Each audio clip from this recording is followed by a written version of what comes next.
Un minuto para alcanzar las 9 menos cuarto, una hora menos en Canarias. Arranca nuestro tiempo de análisis. Hoy con Ignacia Lepano. ¿Qué tal? Muy buenos días. Hola, muy buenos días. Tomás Cuesta también aquí en el estudio. ¿Qué tal, buenos Tomás? Días. Muy buenos muy días. Bien. Y nos escucha desde Barcelona nuestro querido Pablo Planas. ¿Qué tal, Pablo? Muy buenos días. Hola, muy buenos días a todos. Bueno, antes de nada, no sé si tenéis ya preparado todo para Navidad. Sí. Para esta noche. Ya está todo, yo voy de invitada, o sea que fenomenal. Yo también, porque se ocupa mi Tú madre. también. Sí. Claro. ¿Y tú, Pablo, cómo lo tienes? Sí, también, todo También. preparado. Vaya, todo hombre, listo qué ya. suerte, Tengo aquí qué suerte, qué suerte, qué la suerte. escudella, Pablo tiene más los mérito porque la galés. cena la hace él. Oye, Sí. ¿no me puedo acoplar? ¿Alguna de las tres casas?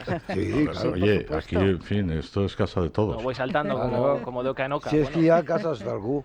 Yo os iba a preguntar, digo, bueno, no sé Exactamente. si tenéis ya preparados pues, los entrantes, el primer plato, Todo, el todo. segundo plato, los Todo, postres, todo. las copitas de Jamón, de tu después, jamón bien. directo, de todo. A eso Tenemos- quería ir, tenemos- a eso tenemos- quería ir, porque- Más la cesta. Es que hay gente que no, Tomás, hay gente que no. Entonces hay que hacer una recomendación para que puedan poner los mejores productos sobre la mesa, los productos que ofrece la Cesta de Libertad Digital y es Radio. Tomen nota.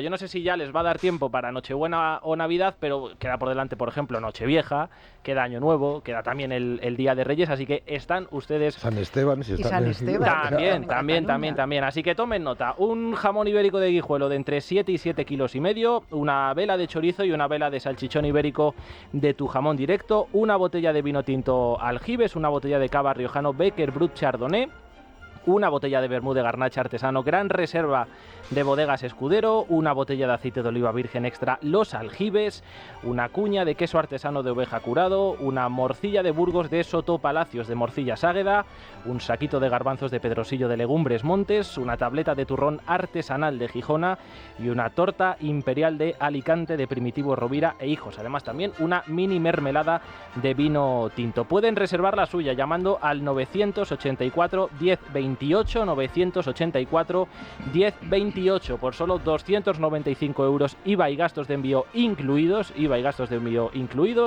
Podrán tenerla en su casa y además la oferta mejora. Si usted es socio del Club Libertad Digital, por 280 euros podrá disfrutar de todos estos productos. No dirán que no les avisamos. Es un chute de especialidad. Esto Lo es de un la chollo. mermelada de vino tinto me intriga muchísimo. Tiene que estar riquísima. Muy la rica, claro. mermelada. No tan dulce de vino como, tinto. claro, además. como las francesas. Doy De vino, Doy fe. Sí, Está ¿eh? muy buena. Está muy buena. Sí. pues no, parfois. Bueno, hay muchos asuntos que comentar hoy. Está ya aquí también, nos acompaña en el estudio Vanessa Vallecillo con Buenos nosotros días. desde primera hora. ¿Qué tal, Vanessa? Muy buenos días. Bueno, entiendo que los medios se detienen, ¿no?, en ese balance que hizo ayer de año el presidente. Sí, hoy es lo que más espacio ocupa en la prensa. Dani, La Razón apunta al detalle de que se ha adelantado por primera vez al discurso del rey y se hace una pregunta que aprovecho para trasladar a esta mesa. ¿Con qué intenciones? Al margen de la forma, hoy define Ignacia en Voz Populi de altiva gelidez el fondo y me gustaría también detenerme en cómo lo hace ABC. Dice que el presidente solemniza en su balance del año la próxima foto con el prófugo Puigdemont y aprovecha el diario para destacar en epígrafes el goteo incesante de cesiones que ha sido este año, indultos, la supresión de la sedición, la amnistía, el concierto catalán, la cesión de competencias a los Mossos en puertos y aeropuertos y añado las últimas, la desclasificación de hasta 8 informes del CNI sobre los atentados yihadistas en Barcelona y Cambrils. Y otra cuestión no menor, coloca al independentista que dirigió a los Mossos el 1 de octubre a Pere Soler al frente de la Comisión Nacional de Mercados y de la Competencia, ojo, hasta 2030. Para El País es el año de Sánchez, asegura que la buena marcha de la economía compite en España con el ruido político generado por la oposición y el diario Deprisa contribuye así a, como dice hoy Sostres, parafraseando al PNV cuando se refería a la ETA, agitar el árbol y recoger los frutos. Sacudir el árbol para que caigan las nueces, decía Arzayus, y es exactamente lo que define esta legislatura que agita el árbol hasta con la tragedia de Valencia. En su balance, Sánchez habló de las ayudas de la DANA, dijo que hasta el momento se han procesado 57.457 solicitudes y que se han transferido 690 millones de euros. Sin embargo, hace solo una semana, según datos del propio Gobierno, se habían presentado poco más de 29.200 solicitudes y solo se habían pagado 819, es decir, se habían transferido 16 millones de euros. ¿Cómo puede ser entonces, cómo puede haber llegado el Gobierno a esa cifra de la que sacaba pecho ayer Pedro Sánchez? Bueno, pues puede ser que esté sumando a ese goteo de ayudas los 500 millones de euros que sí ha repartido el consorcio y que no son lo mismo que las ayudas directas del gobierno. Sí, porque ayudas directas, desde luego, hay muy pocas. Luego me quiero detener en ese asunto. Más las donaciones privadas, que son no solo en el de las ayudas, sino importantes. también en la decisión que tomó el Tribunal Superior de Justicia de Valencia y que comentó, no sé si de manera muy afortunada, la vicepresidenta del gobierno valenciano. Yo creía que era del PSOE, porque los argumentos son exactamente los mismos. Del señor Mazón. Sí, luego lo escuchamos. Antes, vuestra opinión sobre ese balance que hizo ayer el presidente. Bueno, yo en mi columna de Voz Populi hablo de la gelidez porque me pareció, primero, un tono de una frialdad absoluta. O sea, es un tipo que carece totalmente de empatía, tratándose como se trata de un balance navideño y de lo que ha pasado en el año, que miente más que habla. O sea, todas estas ayudas de las que presume, es que no tiene que presumir, es que es lo que tiene que hacer, no es un gran mérito lo que ha hecho, es que tenía que haber hecho mucho más. Y luego me quiero quedar con una cosa que como catalana me dolió muchísimo, ese paso de pantalla de los catalanes. No, yo hablaré con Puigdemont y hablaré con Junqueras porque los catalanes ya han pasado pantalla, y lo hice con una seguridad. Cuando ni sabe nada de Cataluña, a él lo único que le importa a Cataluña es que necesita esos votos para seguir gobernando. Y voy a referirme a una cosa que pasó hace 2 días, cuando dice que se ha pasado pantalla y que los catalanes estamos en otra. Lo que pasa es que España ha perdido la guerra. En Cataluña la ha perdido. Y cuando se ha perdido una guerra, por supuesto el ganador no sale a la calle, pues ya está, ya la ha ganado, no hace falta salir. Y el perdedor pues ha vuelto a su vida íntima porque ha perdido, porque en Madrid no le han apoyado. Y, por ejemplo, anteayer, la concejal de Vox en el Ayuntamiento de Lérida, Gloria Rico Iribarne, que está dando la batalla, o sea, le han machacado el coche en la acera. ¿No? Va a ver a su madre y en una acera cargada de coches aparcados le rompen el suyo.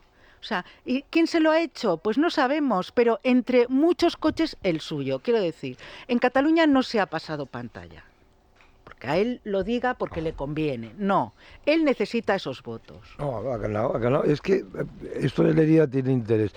En Madrid yo creo que se percibe Cataluña como si fuera Barcelona, Claro. exclusivamente. Y en cambio, es decir, hay territorios de Cataluña en los que España no existe. No existe. No existe, absolutamente para nada. Gerona es un caso, no encuentras una bandera española. Si hay alguien que se le ocurra poner una bandera española en el ayuntamiento, al día siguiente ya está en el suelo, ¿no? En Lérida, por supuesto, en Tarragona menos, pero siempre ha sido así. Entonces, en efecto, es que la batalla se ha perdido. Se ha perdido y luego te queda el exilio interior, que es lo que tiene la mayoría de la gente, que al final acabas rodeándote de los tuyos, porque los otros ya te convierten en una rara avis, que estás allí, que además además te acusan de carroñero. Es decir, ese es el asunto. En relación a lo que comentaba Ignacia, a esa manipulación del lenguaje que hizo el presidente del gobierno, él, para ser concreto, para ser exacto y para justificar esa próxima reunión con Carles Puigdemont, aunque no se haya aplicado aún la ley de amnistía, aunque tenga que marcharse a Bélgica, dijo: Cataluña y España han pasado página de lo que sucedió en 2017. Cataluña y España. Yo recuerdo que también en su día, cuando defendió ante el Comité Federal Pablo del Partido Socialista la ley de amnistía, dijo: en nombre de España, defiendo la ley de amnistía. En nombre de España, cuando, recordemos, venía de perder las elecciones generales, que ganó el Partido Popular. No obtuvo mayoría absoluta en el Congreso de los Diputados, pero esas elecciones, ese programa de gobierno en el que además no estaba la ley de amnistía, que había rechazado en la campaña de esas mismas generales, pues ya digo que no hacía acto de presencia, ni mucho menos. No. Sí, en Cataluña hay una especie de eso que llaman ruido blanco, que Tarradellas definió como dictadura blanca, ¿no? Y estamos viviendo el apogeo de ese régimen separatista y profundamente xenófobo, supremacista, y que trata, por ejemplo, de la misma manera a una persona que viene de África o de Hispanoamérica que a alguien que llega de Zaragoza, ¿no? Es decir, les aplica las mismas consideraciones, las mismas imposiciones lingüísticas etcétera, etcétera. Y el Partido Socialista siempre se ha destacado por contribuir a ese problema, es decir, por hacerlo mayor. Como sabe Ignacia y Tomás, pues la inmersión lingüística es un invento de la facción pedagógica del Partido Socialista catalán, ¿no? Sí.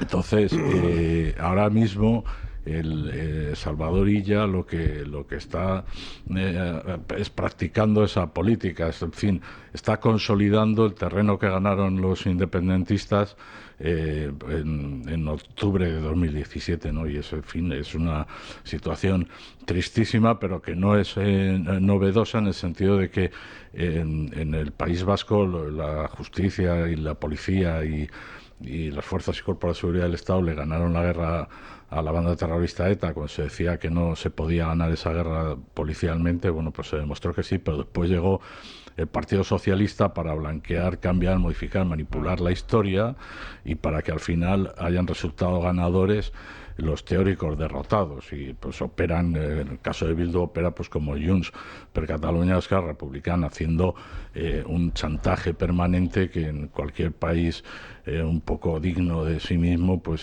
sería imposible, ¿no? Porque esta gente estaría fuera de la política. Y claro, es lo mismo que ocurre cuando Sánchez dice que no tiene inconveniente en visitar a Puigdemont o en reunirse con Puigdemont, cuando estamos hablando de una persona que está en búsqueda de captura por la justicia española y que tiene que rendir cuentas. Y acabo. Y entonces llega Sánchez y se pone por encima de la justicia, ¿verdad? Y absuelve a este individuo antes de que lo absuelva, seguramente antes del verano, el Tribunal Constitucional. Yo creo, el asunto de Puigdemont a mí me parece muy bien, ¿eh? Yo estoy muy contento que vaya, porque ya, Puigdemont, que esté en Waterloo, lo que esté aquí, igual, está mandando, está formateando toda la política en España. Pues que vaya el presidente y le vea. Sí, Tomás, ya sabemos a que nos... Pero no os sorprende, al menos es que a mí sí me sorprende. Quizás es que hemos llevado ya las cosas tan lejos que ya nuestra capacidad de sorprendernos pues ha menguado considerablemente. Pero no sorprende la naturalidad con la que se acepta o se comenta que el presidente del gobierno de una democracia europea se traslade fuera de ese país para entrevistarse, para verse con un señor que está procesado por delitos muy graves contra la integridad territorial del país que preside. Insisto, es que yo creo que no nos hacemos una idea de lo que supone, quizás efectivamente porque hemos visto ya tantas cosas y además de manera tan reciente. Revienta las costuras del ordenamiento jurídico y del Estado democrático. Este hombre tiene unos tics autoritarios clarísimos. Un régimen, se lo decía, lo que contaba muy bien Federico el domingo.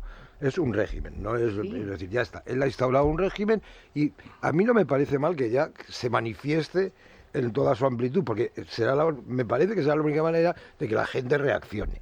Es decir, yo creo que esa foto al final tendrá respuesta.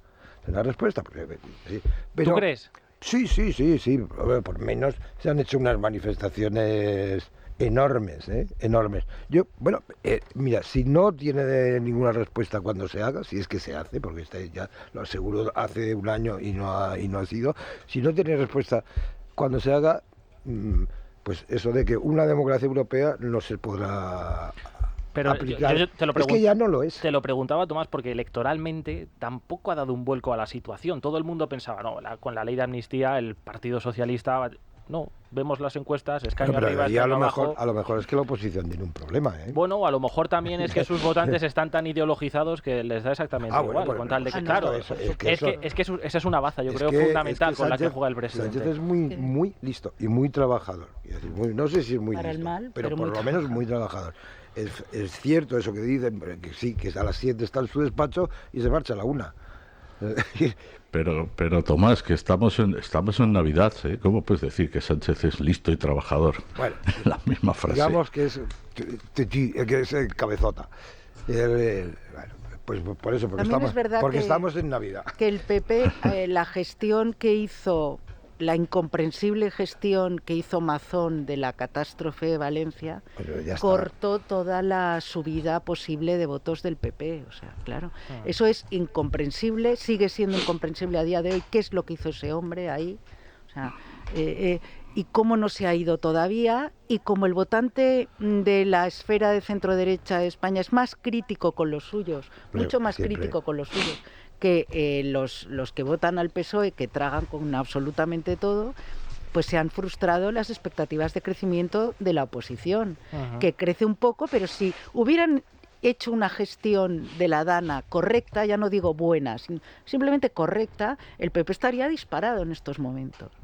Ahora el que se va a disparar es Vox. Pues no, cristalizado. Bueno, habrá que esperar que cometa el PSOE un error que sea fatal. No cabe concebir que la oposición vaya a conseguir doblegar al gobierno. Más bien parece que será el gobierno quien se meta en algún hoyo del que no pueda salir, y eso beneficie la alternancia, si es que se produce. Sobre el Partido Popular, hablábamos ayer, no sé si tuviste ocasión de escuchar la entrevista con Alejandro Fernández, le preguntábamos por las relaciones entre Partido Popular y Junts a propósito de las últimas derrotas del gobierno en el Parlamento.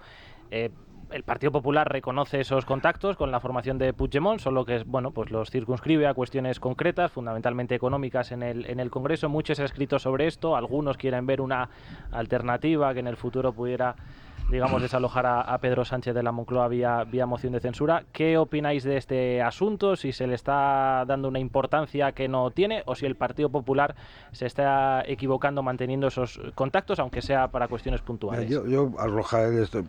Según yo tengo entendido, bueno, al menos lo que he leído, sobre todo a raíz de una conferencia que dio Jordi Pujol el otro día en La Garriga. Y era aplaudido además. Ahí sí que está la burguesía, el dinero viejo, ¿no? Entonces, hay muchos que quieren que Convergencia vuelva, convertir a Junts otra vez en Convergencia, entre otras cosas, porque si no lo va a ser ya el nuevo Pujol, solo que él tendrá que pactar menos. Y yo creo que en un momento determinado, Junts, no te puedes fiar de él, pero se la va a hacer pasar muy mal a Sánchez, y es el único que le puede dejar caer. Esquerra no, pero la gente de Junts, los que quieren, echan de menos a Pujol, que son capaces de pactar con Vox sin ningún problema, se inventarán una alternativa, están haciendo país, al final hacen país como sí, a Junts le conviene Esquerra mucho, no puede. A Junts le conviene mucho llegar a acuerdos puntuales con el PP, simplemente para que el PSOE vea que puede pivotar a la derecha y a la izquierda. Claro. O sea, cuando Sánchez ve que tiene un socio que está preso de él, que no puede votar con nadie más que no sea él, no le da ninguna importancia y lo ningunea. En cambio, al PNV Exacto. y a Junts, que ve que pueden pivotar hacia el otro lado, lo respeta más porque no le queda más remedio. O sea, esto es un juego pragmático. O sea, tú me tienes que dar los votos y yo haré lo que sea. Ir a Waterloo, a donde tenga. En esa conferencia, a la que aludía antes, Pujol dijo, nosotros al fin y al cabo le hemos sacado más a la derecha que a la izquierda para Cataluña. Y es verdad. Pablo.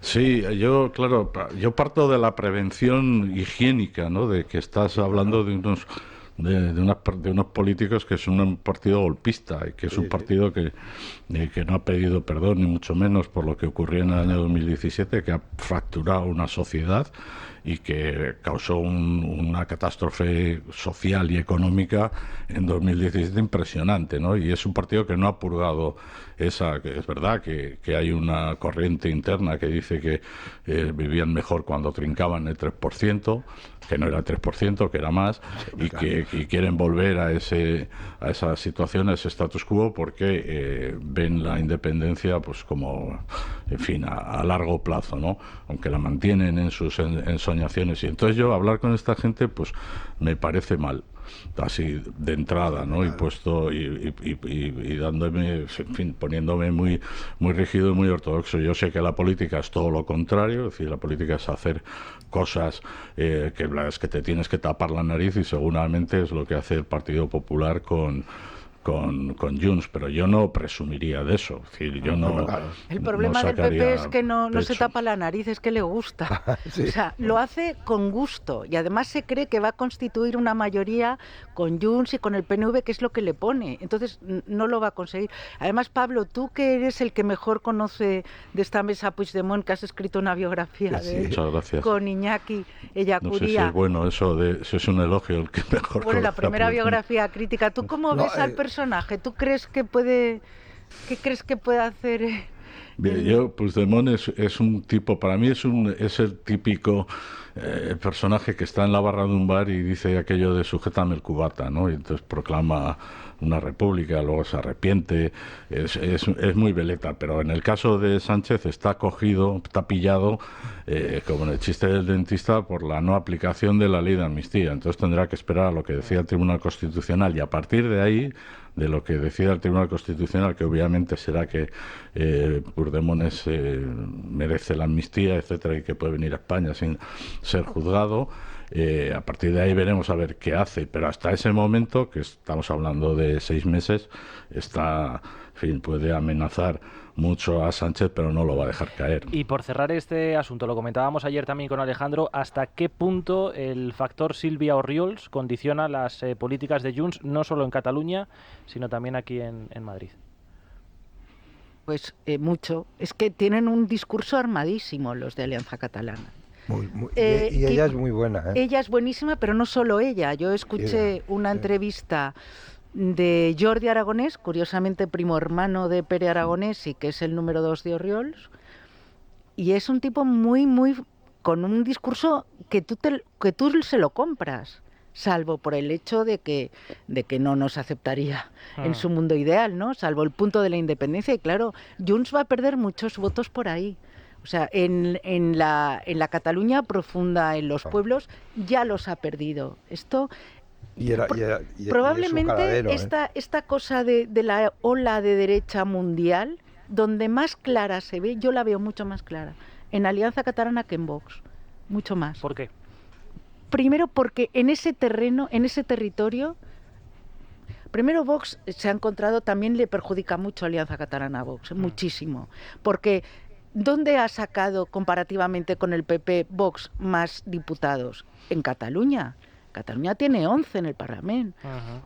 O tenía, ahora tiene 11. O sea, tiene una gran representación de la derecha. Bueno, pues muchos de esos votos van a ir a Alianza Catalana, porque es gente que quiere pues que no haya impuestos, que no haya inmigración ilegal, fundamentalmente islámica, porque hay que estar en esas ciudades, en la propia Lérida, para saber lo que es estar invadido. O sea, eso es un poco marsellesco ya, ¿no? O sea, ya no podéis haceros una idea desde aquí de lo que es. Entonces, con este discurso tan armado, con estas pocos prejuicios que tienen y cero complejos, en el momento que eso se plasme en una elección, Alianza Catalana se va a disparar. Y Junts tiene que hacer estos gestos que está haciendo ahora mismo con los impuestos. El programa de Puigdemont, que dice claramente que quiere eliminar el impuesto de patrimonio, el de sucesiones, el control de la inmigración. ¿Cuándo le había importado a Convergencia la inmigración? Jamás. Es ahora que le preocupa. ¿Por qué? Porque Alianza Catalana les va a comer la tostada. No sé cómo lo veis vosotros. Sí, pero... yo creo que, vamos a ver, Junts ha aguantado los últimos embates justamente porque había un territorio, la Cataluña profunda, entre ellos Ripoll, quiere decir de donde vienen los de Alianza Catalana, que aún votaba al hijo del pueblo, por decirlo de alguna manera, a Junts, a Puigdemont. Eso lo ha perdido y ahora necesita los votos de Barcelona, que ya no los tenía. Los votos de la burguesía, la gente que votaba a Pujol, en algunas ocasiones votaban a Pujol en las autonómicas y al Partido Popular en las generales. Pero eso pasó con Aznar, cuando la mayoría absoluta de Aznar. Y si necesita volver a Barcelona, tiene que convertirse en otra cosa, tiene que quitarse el pelo de la dehesa, porque eso a Puigdemont, como explican muy bien como has dicho Iñaki y Pablo, siempre lo han mirado como un trepa de pueblo, de Gerona, además no de la zona buena, no de la puta. ¿Cierras tú este debate, Pablo? No, el tema de Alianza Catalana lo ha explicado muy bien Ignacia y es gravísimo. Y en el fondo tiene que ver con el pecado original del nacionalismo catalán, ¿no? Cuando se presenta el primer debate sobre la inmigración, deciden que es mejor traer inmigración del norte de África que inmigración hispanoamericana, porque los hispanoamericanos se iban a integrar solo en español y no hablarían catalán. En cambio, la comunidad magrebí pues podía ser susceptible de catalanizarse de manera más eficaz y más efectiva, ¿no? Y que eso pues mantendría los perfiles identitarios de la sociedad catalana. Y ahora es el nacionalismo en su versión más extrema, más auténtica, más original, más pura, que es Alianza Catalana, la que se enfrenta a ese drama, a ese problema, y señala directamente la islamización de la sociedad catalana. Curiosamente, además, en lo que se llama la Cataluña del cerdo, porque se dedican a la elaboración de butifarras, que manufactura esta población inmigrada. Y tiene que ver con eso, con esas operaciones de ingeniería social a las que es tan fan, de las que es tan fan el separatismo, el independentismo catalán, el nacionalismo, y que en fin, han creado un problema que ahora intentan resolver pues por la vía de un discurso extremo en materia de inmigración, pero que claro, que es súper eficaz, porque entre otras cosas, por ejemplo, en Ripoll o de Ripoll salió la célula que atentó en las Ramblas y en Cambrils, y que en fin, eran muchachos que habían repartido propaganda de la Asamblea Nacional Catalana, es decir, que estaban perfectamente integrados en esa sociedad catalana ideal, pero que, en fin, por causa de una radicalización del imán, pues dieron en asesinar a un montón de personas. Pero es que además llega un punto en el que en sitios como Palafrugell o como la Bisbal del Ampurdán, es decir, la fiesta mayor ahora es el fin del Ramadán. Sí, desde luego. Mucho más que la... Bueno, y en Lérida le cedió el ayuntamiento el uso de la catedral gótica para la celebración del fin del Ramadán. Bueno, enseguida comentamos otros asuntos, pero antes hay que hacer una pausa y recomendar Colacel. Vanessa, a ver, ¿a quién se lo enviamos hoy? Pues a ver qué os parece si se lo enviamos hoy a todos los que nos están eligiendo en estas horas previas a la cena de Nochebuena, a todos los que nos están escuchando por radio, nos están viendo por nuestros canales de YouTube de Radio Libertad Digital, comentando además activamente todo lo que sucede en esta tertulia. Así que para todos ellos hoy, Colacel. Bueno, les venimos contando que el pronóstico del tiempo mejora a medida que se acercan estos días de Navidad. Hoy tenemos por delante un día de cielos poco nubosos o despejados en España, con chubascos en el norte peninsular, chubascos que van a ir remitiendo conforme avance el día. En Madrid ya estamos camino de los 15 grados de máxima, una temperatura muy agradable para pasear, sobre todo si está el sol fuera. La máxima nacional en las dos capitales canarias con 22 grados, la mínima en Granada con 3 bajo cero. Repsol te ha ofrecido la información del tiempo. Dime 3 formas de ahorrar 10 céntimos al repostar en Repsol. Descargar Wilet, abrir Wilet y pagar con Wilet. Pero eso es solo una. Claro, es que es la única y la mejor. Tú sí que sabes. Descárgate Wilet, la app de Repsol, y ahorra 10 céntimos por litro en saldo con tus repostajes en nuestras estaciones de servicio hasta el 26 de enero. Infórmate en Repsol.es y descubre por qué ahorrar es Wilet. Es la mañana. Es radio.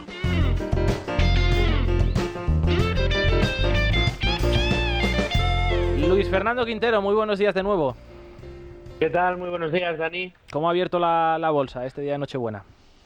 Bueno, pues mira, para celebrar la Nochebuena está anotándose un ligerísimo 0,23%, pero ya cambia el signo que ha protagonizado el mercado durante los últimos días. En este momento el IBEX 35, nuestro principal indicador, está tratando de mantener los 11.400 puntos, 11.462 según nos muestran las pantallas de las aplicaciones en tiempo real de nuestro mercado. Un mercado que, recordemos, va a cerrar hoy a las 2 de la tarde. Ni mañana ni pasado habrá bolsa. Volverá la cotización el viernes y tendrá apenas un par de días o 3 días para tratar de recuperar parte de las posiciones perdidas. Pese al signo negativo que ha protagonizado el mercado en las últimas, la última semana y media, más o menos. Recordemos que veníamos de los 12.000 puntos. Insisto, pese a ese signo negativo que ha protagonizado la bolsa en los últimos días, el IBEX 35 sigue manteniendo una excelente revalorización en lo que llevamos de año. Ahora mismo está por encima del 13% de ganancias en lo que va de año. Vamos a ver cómo termina y si, como te digo, finalmente entre el viernes y el próximo miércoles es capaz de mantener una presión alcista en ese famoso rally de fin de año que tanto le gusta a los analistas y a los inversores. Lo veremos y lo analizaremos. Un saludo. Un abrazo muy fuerte. Bueno, a las 9:30 ahora mismo seguimos en tiempo de tertulia con Ignacia de Pano, con Tomás Cuesta y con Pablo Planas. Me gustaría comentar con vosotros otro asunto que ha sido noticia en las últimas horas. El Tribunal Superior de Justicia de la Comunidad Valenciana ha rechazado esas querellas y demandas contra Carlos Mazón por la gestión de la DANA. Básicamente lo que ha dicho es que no hay indicios sólidos aún para juzgar al señor Mazón, que está aforado, y que en consecuencia pues esas denuncias, esas querellas deben trasladarse a un juzgado ordinario y a partir de ahí pues empezar a tirar de la manta si es que hay manta. Ayer le preguntaban por este asunto a Susana Camarero, que es la vicepresidenta del gobierno valenciano, y respondía de esta manera. Y lo que hemos visto hoy, lo que se ha demostrado es que esa inadmisión por parte del TSJ de las querellas y de las denuncias presentadas demuestran que no había nada, que detrás de tantas voces, de tantos insultos, de tantos bulos, de tanta manipulación de la oposición y de la bronca manifiesta de la semana pasada en el Pleno, no había nada. Eso es lo que tenemos, una oposición que en vez de basarse en hechos reales, se basa en la nada, en el bulo y en la manipulación. No había nada, bulos, mentira, manipulación y una oposición que se sirve de esas mentiras. No es Pilar Alegría, es Susana Camarero, la vicepresidenta del señor Mazón. El lenguaje lo revela todo, es decir, eso es absolutamente esencial y la derecha de este país, o el Partido Popular en especial, está calcando el argumentario de la izquierda, siempre, lo ha hecho siempre, en todos los terrenos, porque, bueno, pues por los famosos complejos y la supuesta, claro, es que la superioridad moral se la dan ellos a la izquierda, pero lo de hoy es que no se dan cuenta que están utilizando exactamente los mismos argumentos que el PSOE, exactamente los mismos. Quiero decir, cuando hay muchas otras historias, es decir, los jueces han decidido que de momento no hay nada, tendrías que demostrar, que sería complicado, que ha hecho a propósito, es decir, lo otro lo tendrá que pagar, pero yéndose, que es lo que probablemente lo que tenía que haber hecho antes. O sea, antes de que le echen, porque evidentemente este señor no va a repetir. Pero es que ese es el debate, precisamente, claro. Tomás, la responsabilidad política, no la responsabilidad penal. Responsabilidad penal, veremos si la hay o no, claro. Pero la responsabilidad política. Y cuando tú haces ese discurso, tú estás deslegitimando el discurso, por ejemplo, que hace el Partido Popular contra el gobierno a propósito de los casos de corrupción que tiene sobre la mesa, porque entonces por esa regla de tres no hay que pedirle una responsabilidad a Pedro Sánchez por el hecho de que su esposa o su hermano estén imputados, porque como aún no hay una condena y pueden resultar absueltos, pues no hay que pedirle. No, claro que tiene una responsabilidad política por el mero hecho de que su esposa y su hermano, o el que fuera su número 2 en el gobierno y en el partido, estén imputados por delitos muy graves. No sé qué opináis. Y confunden pedir perdón y poner cara contrita con lo que tienen que hacer, que es presentar la dimisión e irse. Como por ejemplo, una cosa que pasó hace tiempo y ya no se recuerda, que es cuando PP y Vox votaron en pleno aquella ley por la cual los etarras están en la calle por no leerse la ley entera. Dice, es que se la leyó el que se la tenía que leer, entonces tú no eres diputado, tu cargo que es apretar un botón, o sea, tú votas sin saber lo que votas. Bueno, pues ahí no ha dimitido nadie. Nadie. No ha dimitido nadie. Dice, no, es que ahora no nos conviene políticamente dimitir porque es darle fuerza a la izquierda. Bueno, perdona, tú tienes que hacer lo que tienes que hacer. Y entonces este argumentario, como tú bien decías, o sea, es que es como para el mercado de invierno de portavoces, o sea, puede ser portavoz del PP o portavoz del PSOE, usan lo mismo. Lo que está claro, a día de hoy yo no sé si ha habido responsabilidad penal, hay responsabilidad política, lo que ha habido es una incompetencia supina, una frivolidad supina, y a mí ya no me vale Mazón presidiendo, porque además es veneno para las expectativas de un posible gobierno de centroderecha en el futuro que venga a sustituir a Sánchez. Mientras el Partido Popular tenga a gente como Mazón, que no ha pagado por su incompetencia, una incompetencia criminal. No ha pagado, y me refiero a criminal no en el sentido penal del término, sino en el sentido coloquial. O sea, es una persona que está en un puesto muy por encima de sus capacidades. A lo mejor no hay responsabilidad penal, pero tiene que dar un gesto, hacer algo. Da la sensación, Pablo, de que la moral y la ética ha dejado de importar en política, ¿no? Sí, y además la política es un terreno de los irresponsables, es decir, nunca son responsables de nada. Pues de la misma manera que el PSOE pretende empurar a Mazón, se intentó empurar al gobierno socialista por la gestión de la pandemia, que también, en fin, era muy cuestionable, pero las vías judiciales son terrenos no fértiles, o sea, callejones sin salida, y evidentemente aquí lo que se dirimen son responsabilidades políticas, la moral, pero claro, encontrar moral en la política es complicado, es como encontrar honradez en un casino o en un sitio de peor tono, ¿no? Y la política es lo que tiene, esa irresponsabilidad pavorosa. Porque, claro, es decir, es delito haberse enterado tarde de que tu región, la comunidad que presides, pues estaba ahogándose, pues no es delito. Es algo peor, seguramente, que un delito. Es que además da la sensación de que no han entendido tampoco nada del punto de inflexión, y aquí lo hemos comentado muchas veces, lo ha comentado, por ejemplo, Luis Herrero, que viene de allí, de la Comunidad Valenciana, el punto de inflexión que ha supuesto la Dana, no solo, por supuesto, en lo que a pérdida de vidas humanas se refiere, también pérdidas económicas cuantiosas, sino la grieta enorme que se ha abierto entre representantes y representados. Lo comentábamos ayer con el alcalde de Alfafar, porque han sentido, insisto, que cuando más necesitaban a las autoridades, a las instituciones, no han estado. Esas autoridades no han estado, no han hecho acto de presencia. 2 meses después siguen sin hacer acto de presencia y además tienen que asistir a manifestaciones como esta. Y que las dos administraciones han usado a las víctimas de la Dana como carne de cañón para tirarse unos a otros, o sea, para ver quién puede sacar más provecho y cuál de las dos se hunde antes, ¿no? Bueno, pues ni una ni otra, es que son las dos igualmente responsables. Mira, es que, quiero decir, desde ese punto de vista también se podría empujar al gobierno, es decir, tú tienes que declarar la emergencia nacional, y no la has declarado, que eso es más, está más acotado, ¿eh? Lo hiciste, tenías que hacerlo porque la Constitución te obliga y no lo hiciste. Entonces, es que... Pero tenemos como una exigencia mayor con el PP porque consideramos que tienen más valores humanos y morales que el PSOE, y da mucha depresión ver que caen en los mismos errores y que imitan a la izquierda en lo peor, no en lo mejor. No la imitan en su capacidad estratégica, no, la imitan en lo peor. Sí. Bueno, quien parece que sí ha entendido muy bien lo que allí sucede y esa sensación de hartazgo que tienen los vecinos de estas localidades es la Casa Real. Cuarta visita este pasado domingo de los Reyes en las zonas afectadas, en este caso una visita privada acompañados de sus hijos, de la princesa Leonor y la infanta Sofía.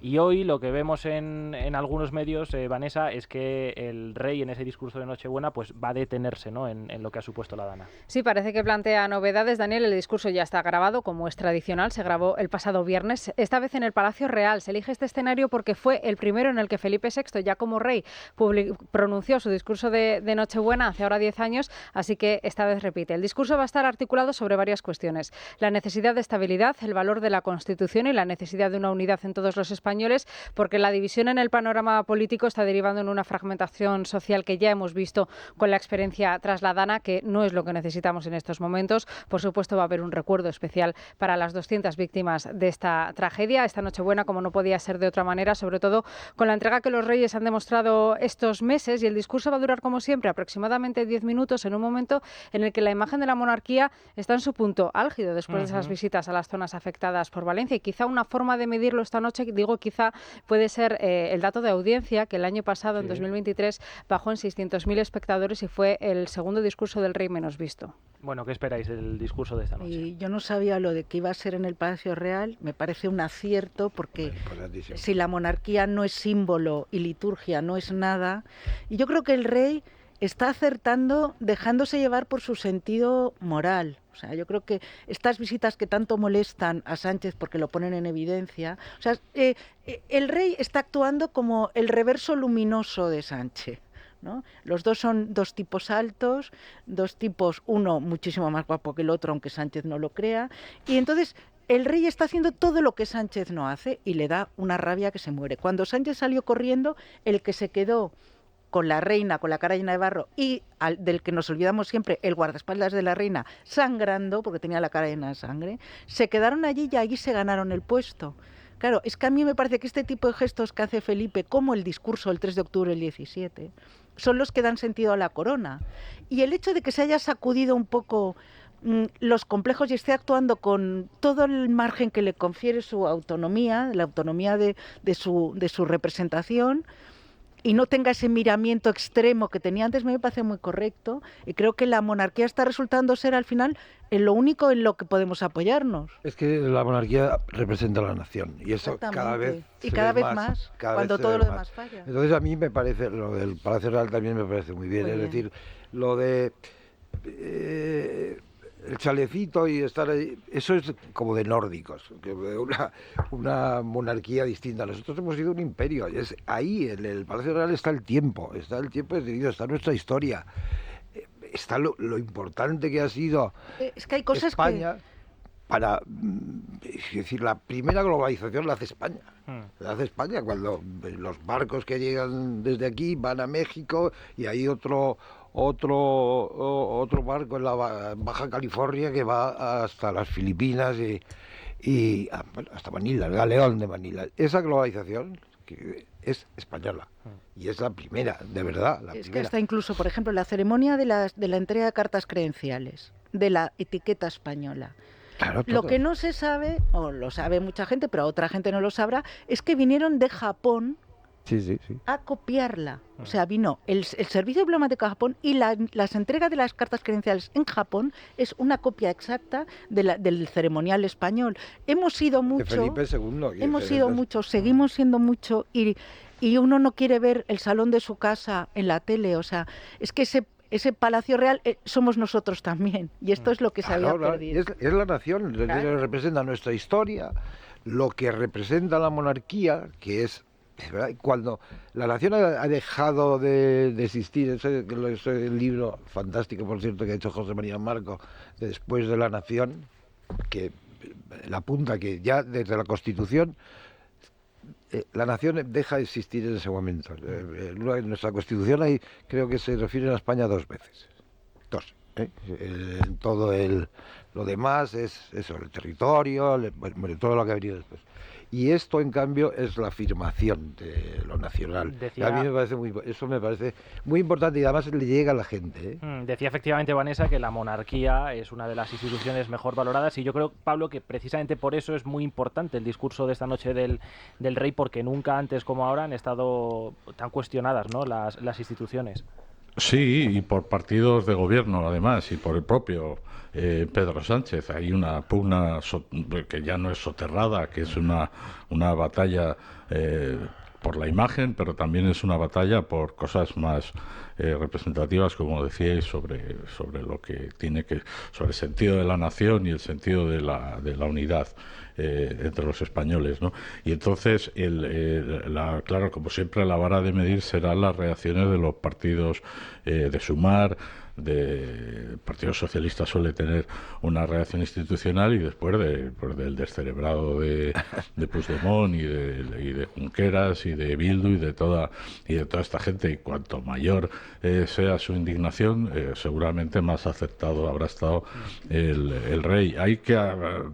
Además hay que que tener en cuenta que hay un equipo nuevo en la Zarzuela, ¿no? Es decir, que ha habido cambios de calado en la estructura interna y que se está produciendo pues un cambio de estilo, ¿no? Y a lo mejor el Palacio Real, la elección de ese escenario es uno de esos elementos, y después esa visita improvisada a Paiporta de este fin de semana pasado. Es decir, son cosas que no se producen al azar, que forman parte de un programa en el que tiene mucho que ver este nuevo personaje, Villarino, ¿verdad? Que es el nuevo jefe de la Casa Real. ¿Sabes, por cierto, Pablo, si se va a retransmitir el discurso de este año en TV3? No, nunca. ¿Este año tampoco? Tampoco. Vale. No, lo preguntaba porque... Vaya, a ver, perdona, lo voy a mirar ahora mismo. Es que leía el otro día, no recuerdo dónde, que precisamente por eso, por el hecho de que Salvador Illa estuviera al frente del Palacio de la Generalidad, pues quizá esta era una de las cosas que cambiaban, ¿no? Hemos visto ya a Illa aquí en el 12 de octubre, acudir a una conferencia de presidentes, acudir también a Zarzuela a reunirse con el rey, ¿no? Esa institucionalidad que utilizaba para tapar otras cosas, decía ayer el presidente del Partido Popular en Cataluña, y me hacía esa pregunta, ¿no? No sé si cambiará algo. A las 9 de la noche está previsto el arranque del Telenoticias, que lo puede ocurrir que el arranque del Telenoticias sea el discurso del rey, los 10 minutos, y después ya comience el Telenoticias. Es verdad que con ella se ha producido una normalización de las relaciones entre la Generalidad y la Casa Real, y evidentemente, es decir, ella no tiene nada que ver con Torra, con Aragonés y con toda esa patulea de dirigentes independentistas que se dedicaban poco más o menos que a escupir al paso de Felipe VI, ¿no? Bueno, y a darle la mano y a hablar con alguien se le llama normalizar las relaciones, y eso es lo que ha hecho ella, pero no sé. TV3 para mí ha dejado de ser ya una balanza, es demasiado contaminante. Te acabas volviendo majara. O sea. TV3 la hemos desconectado todos de la televisión, la mitad de Cataluña la ha desconectado, pero da igual ya, porque de la misma manera que Es Radio se oye muchísimo en Cataluña porque ya se oye por internet, o sea, ya da igual. La TV3 ha perdido aquella capacidad que tenía, o sea, se le escapa a la gente por 1000 sitios. ¿Quién paga, por cierto? ¿Quién pagó esto de desplazarse hasta Waterloo para entrevistar a Puigdemont? ¿Esto quién? Pues esto lo paga el pueblo. Lo pagamos todos, ¿no? Lo paga el pueblo ya, no, hombre. Ya. Claro. Luis, ¿qué tal? Muy buenos días. Muy buenos días. Bueno, vamos con otros asuntos. Le preguntábamos esta mañana a nuestros oyentes qué balance hacían ellos del balance que hizo ayer el presidente del gobierno y bueno, ¿qué opinan? Bueno, pues tengo que decir que no hemos parado de recibir mensajes. Los oyentes piensan que el presidente no ha dicho la verdad. Incluso recalcan que vive en una realidad paralela. Una pausa y les escuchamos. Es la mañana. Es radio. Vamos con esas opiniones de los oyentes, Luis. Comentábamos antes de la pausa el aluvión de mensajes con el balance triunfalista del presidente. La mayoría de ellos piden a Sánchez que asuma responsabilidades por todos los escándalos que le acorralan y prevén un 2025 un tanto complicado. Vamos a escucharles. El balance de este año lo dio sonámbulo, como casi siempre, en una cosa paralela, o sea, muy mal. O sea, mintiendo como siempre, y un año desastroso políticamente. Hay que tener la cara de hormigón para salir a presumir que somos los parientes más pobres de toda Europa. Y encima, pues eso, decir lo contrario. El discurso de Su Majestad Sánchez ayer, porque es Su Majestad Sánchez ya, esto es increíble, demuestra que la mentira la ha convertido en un real decreto, por lo cual nosotros nos tenemos que creer todo lo que él diga. Esto es increíble. Llevamos tantos años ya que cada vez, a mí particularmente, se me hace cada vez más cuesta arriba. Sobre este señor, por llamarle, por ser educada, porque es Navidad, es que no puedo dar mi opinión, porque es que se va superando. Nada más que mentiras y más mentiras, que es lo único que sabe decir este presidente. Nada sorprendente, vamos. Me hubiera sorprendido que hubiera dicho, que hubiera dado algún dato correcto y algún dato real, pero bueno, pues nada.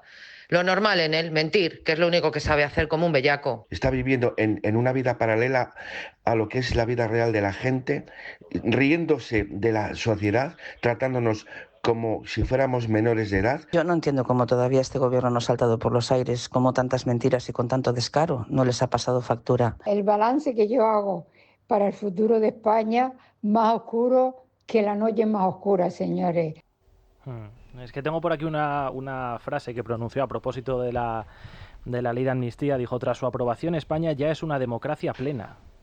Dijo en ese balance. Ahora resulta que España es más democrática cuando pides perdón a unos delincuentes que han dado un golpe de Estado. También habló, ha generado mucha polémica, se ha debatido mucho sobre esto, de su fiscal general del Estado. Cuando estaba valorando esas investigaciones judiciales contra Álvaro García Ortiz, pues en lugar de hablar de el fiscal general del Estado, habló de su fiscal general del Estado. Bueno, hay que decir, porque hemos conocido nuevas diligencias en las últimas horas, yo no sé cómo se dice ahora si el fiscal general va para adelante, pero desde luego para atrás no va, por lo menos a tenor de lo que está decretando, de las diligencias que está decretando el juez del Supremo. No sé cómo veis ese asunto. Puede que el uso del posesivo fuera la única verdad que dijo ayer. Sí, es verdad. Es cierto. No, claro que va me tiene muy mal, sí. Tiene muy mal. El palante se lo inventó Miguel Ángel Rodríguez, que esas cosas lo hace muy bien. Eso lo hace muy bien. Y quizás no solo él. Vamos a ver qué pasa con esos altos cargos de Moncloa y de Ferraz, que también señala la Guardia Civil. Hombre, el que se haya puesto enfermo el portavoz parece Jon Antolín.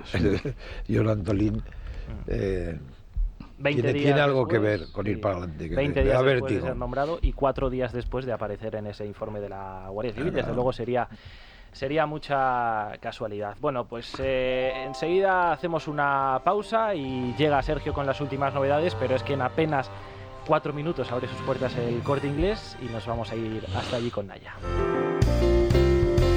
Pues vamos con la última hora, Sergio. Es un día en el que hay menos movimiento, Dani, es lógico. Lo importante esta noche con el mensaje del rey, pero destacar que hoy Sánchez ha tenido la tradicional videoconferencia junto a Margarita Robles con las unidades españolas de las Fuerzas Armadas desplegadas en el exterior.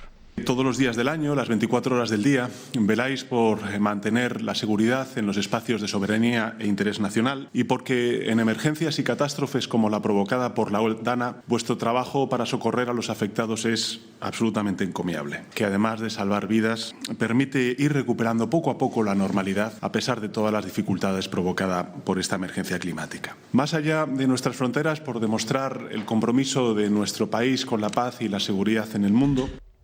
Lo estábamos comentando aquí, no es habitual que el presidente nada habitual, del gobierno, nunca. Es verdad que en estas fechas siempre la ministra de Defensa, igual que el día de la fiesta nacional del 12 de octubre, mantiene una charla con los militares desplegados en el exterior, pero que participe directamente el presidente del gobierno...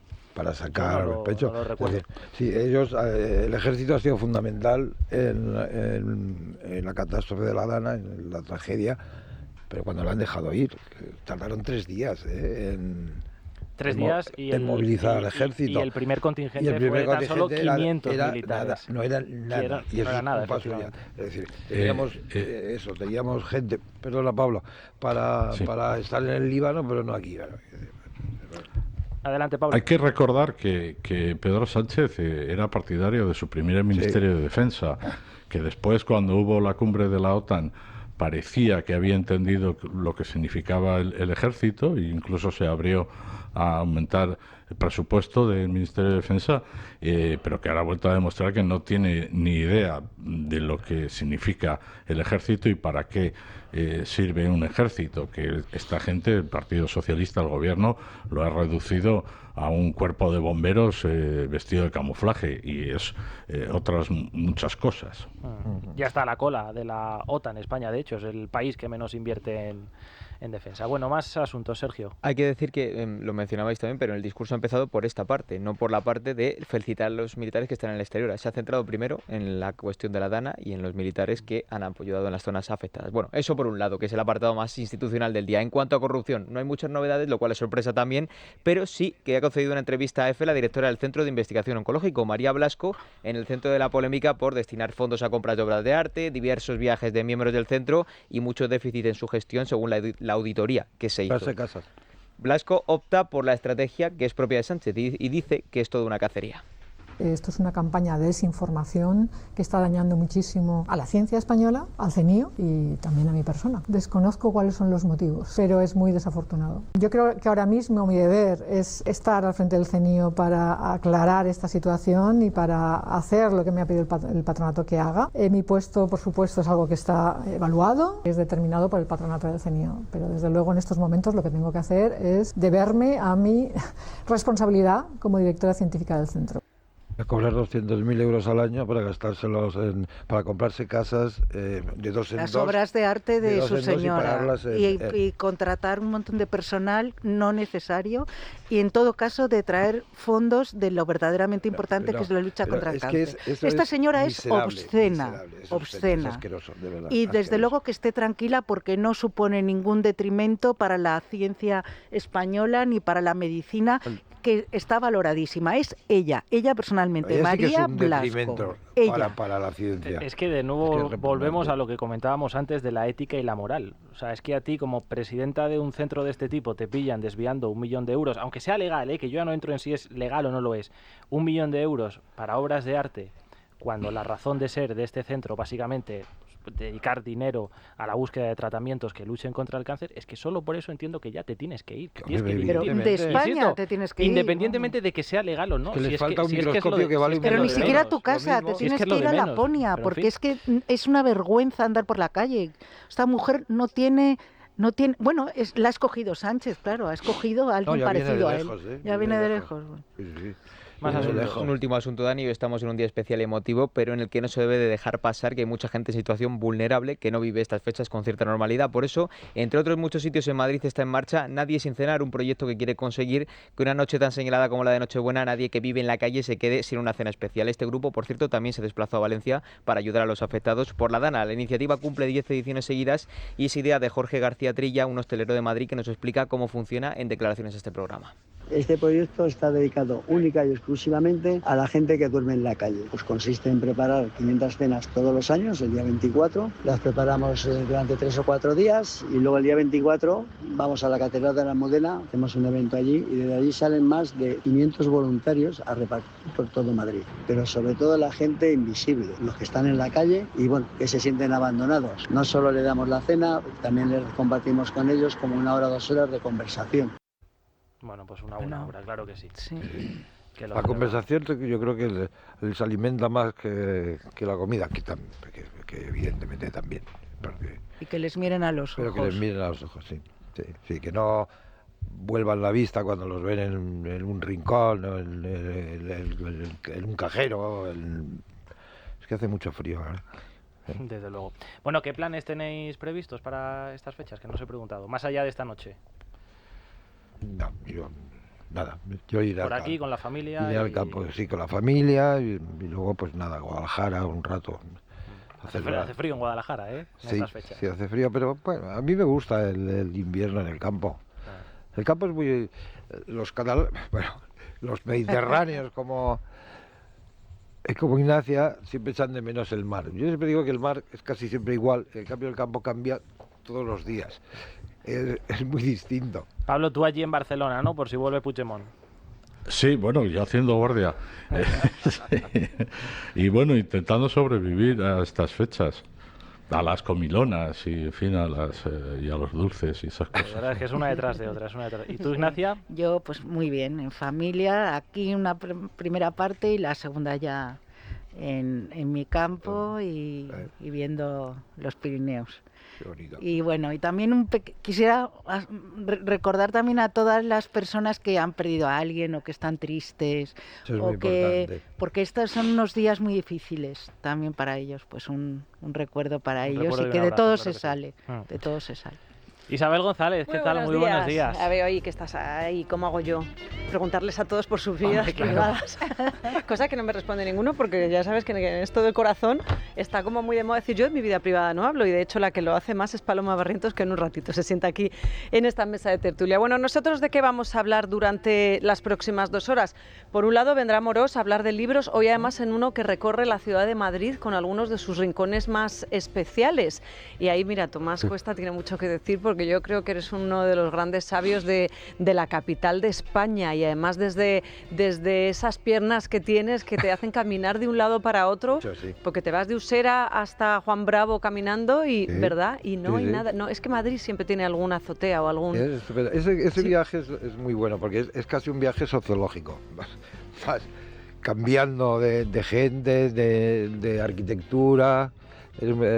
Bueno, pues lo hablaremos hacia las 11:30, pero antes, como digo, Crónica Rosa, y tenemos que comentar lo que ocurrió anoche en De Lunes, o como se llame ahora. Se llamaba De Viernes, pero era un especial con Bárbara Rey como protagonista, vestida de rojo y enfrentada al paredón de fusilamiento, que eran varios de los periodistas o colaboradores de Mediaset que en otras ocasiones la han criticado. Se habla de veto, yo ahora voy a intentar confirmarlo con Paloma Barrientos, que trabaja en esa cadena, porque me da la sensación de que no lo hubo. Estaba Alejandro Lecchio entre ellos, o Álvaro García Pelayo, con los que tuvo sendos enfrentamientos importantes que ahora vamos a contar. En cuanto a Lomo Yar, ayer publicaba OK Diario nueva entrega de los audios, ya no sé, la enésima, vamos por el episodio 250.000, y lo que ya no sabemos es nada, es decir, lo sabemos prácticamente todo, quitando lo que tiene que ver con su hijo, que dice ella que si lo vuelve a contar, o que si lo cuenta, perdón, en un plató, no vuelve a pisar una televisión. Es decir, lo contará en algún momento o alguien lo filtrará. El rey Juan Carlos, por supuesto, queda a los pies de los caballos, pero es que ya llevaba mucho tiempo quedando así. Entonces, quiero decir que tampoco es que tengamos nada nuevo. Desde luego. Pero bueno, en cualquier caso es crónica rosa pura y dura, nos guste o no. Señor que conquista a señora, señora que está con señor. Son amantes durante la tira de años y luego una lo graba, chantajea y lo cuenta. La vida misma, podemos decir. Hay que hablar también de Rafael, no va a salir del hospital.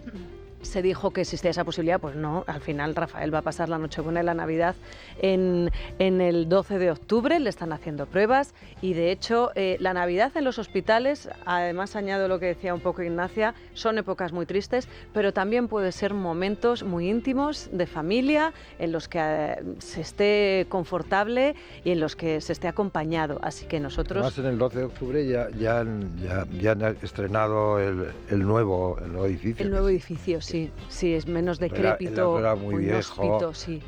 Les pasa a muchos hospitales y este está españoles, muy sí, bien. madrileños, sí. Bueno, y luego ya sé que no solemos hablar de Asma al-Assad en esta tertulia del corazón, pero yo creo que hoy merece la pena. Es la esposa del dictador sirio y hoy hemos leído que parece ser que ha pedido el divorcio y que quiere largarse de Moscú, que se siente confinada allí, y sería una forma de huir de la barbarie que ellos mismos han provocado en este país y que parece además que le va a salir el tiro por la culata, porque creo que en Londres no quieren verla allí a pesar de ser ciudadana británica. Ojo con esto. Allí, eso es. Mucho cuidado con toda esta historia, porque me da la sensación de que lo de Siria tiene mucha más miga de lo que hemos contado. Parece, ¿no? Sí. Bueno, una Lady Macbeth del libro. Además, en la salud y en la enfermedad nada. En la salud y en la riqueza y en la... Bueno, en la salud y en la enfermedad que ella ha tenido durante estos pero tiempos. que me refiero que solo quiere lo bueno. No, pero acordaos de esta mujer, que era la rosa del desierto, así la bautizaron en la revista Vogue, si no me equivoco, y al final tenía más espinas que pétalos, o sea que, eso ha quedado como cursi total. Venga, pues... ¡Qué rosa! Aquí nos quedamos, Isabel, con vosotros hasta mediodía. Nosotros ponemos punto final a nuestra tertulia. Tomás, Ignacia... Feliz Navidad para todo Pablo, el mundo. Feliz Navidad. A ti también, Vanessa, por supuesto. Feliz Navidad para los que estamos, para los que estuvieron y para los que estarán. Y a ustedes, disfrútenlo mucho y pásenlo bien rodeado de los suyos. Es La Mañana de Federico. Es Radio.